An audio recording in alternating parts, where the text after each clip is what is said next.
So I got the 15 Pro Max and been playing around with Apple ProRes Log. And hold on a second. That looks better.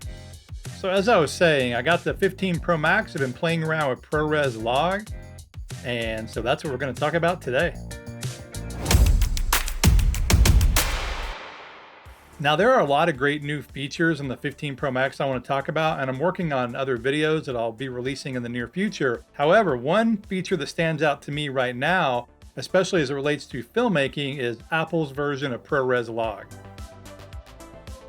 We've of course had the ability to shoot ProRes Log for a while now using third-party apps like Filmic Pro and Cinema P3. And with those, you can get great results. But now with Apple's version of Log, to me, it's the closest log I've seen to a traditional camera. As a matter of fact, in my initial testing, I would say the profile is very close or similar to Arri Log C.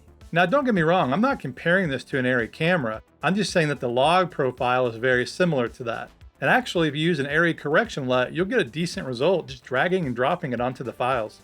One side note, I am working on a ProRes Log LUT as well that I'll have on my website, and I'll talk about it here in the near future. All the footage here was shot handheld and in the middle of the day, so not an ideal time for lighting. And I did not use an ND filter as I don't have a compatible case yet, or really any easy way to mount one. And I have to say though, all things considered, the stuff looks pretty darn good.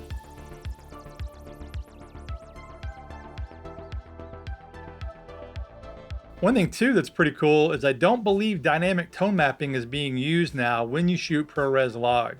I don't know that for sure, but it doesn't appear to be, and the footage has a more organic, softer feel. Not like the often harsh and oversharp images you typically see from a phone. Now I recorded all these clips internally to the actual iPhone. I didn't use an external source. Of course, you can now use an SSD or an SD card or a CFast card. And I'll be talking more about that in the future, talking about best practices on recording externally. But one thing in the short time I've used the phone that I'm really liking, and that's the Pro Max version, is the 5X Tele.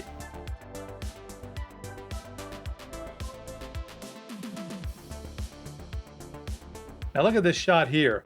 I'm about 15 feet away from this guy, but it looks like I'm closer because I'm using the 5X Tele, and not only does the quality of the lens look really good to me, but again, I'm 15 or so feet away, and I've got some nice shallow depth of field going. Very surprising, because normally with the iPhone, when you shoot on the longer telephoto, it has a smaller sensor, and the aperture is not as big, and so you lose that depth of field that you normally get on a telephoto shot. Not here. You're seeing some nice shallow depth of field and 120mm equivalent telephoto. So when you're shooting now with the 15 Pro Max, you have multiple cameras, up to 7 if you customize it, but really you have at least 4 that you can choose from easily and all the time.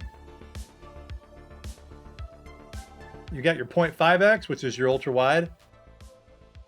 You've got your standard, which is your 1x. You've got a 2x.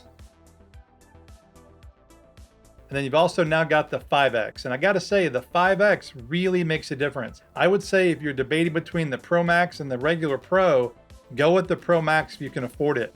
This longer lens, this longer telephoto is really nice to have. I also wanted to highlight the stabilization here because I think it's gotten better, especially walking here handheld, and I'm walking on uneven ground. No post stabilization here whatsoever, and this is the shot right out of the camera. It looks like I'm using a gimbal. Again, it's the 1X Tele, so you're getting a combination of the hardware and software, I believe. But whatever it's doing, it's pretty darn steady. And then also right here, I did a DIY jib shot. I just took the camera and I raised it up above my head, all in one motion, like you're, again, doing a jib shot. But with the stabilization, it looks really good.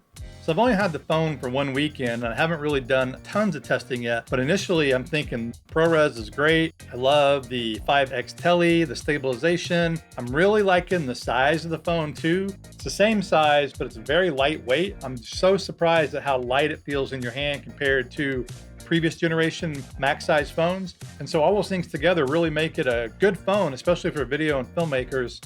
So let me know in the comments if you have any questions.